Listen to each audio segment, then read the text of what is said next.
Welcome. If you want to get LED keyboard on your UMIDIGI F1, at the first you have to go for the Play Store, next tap on the search pool and type LED keyboard. Right now we have to get this application from the Basic Studio, so let's install this application.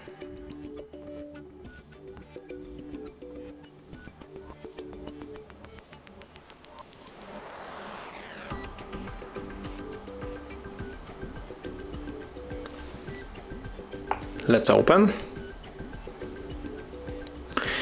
Right now click to get started, click OK, tap on the switcher, click OK another time and another, then go for the input options and switch to the LED keyboard. And as you can see, we are in the application. We can set one of this theme, for example the RGB dance, so click.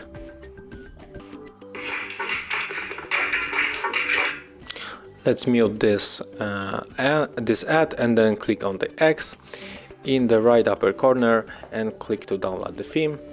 And as you can see, our theme has changed, so we can close it. And right now, that's how it looks. Thank you guys for watching, leave thumbs ups, comments and subscribe to our channel. See ya!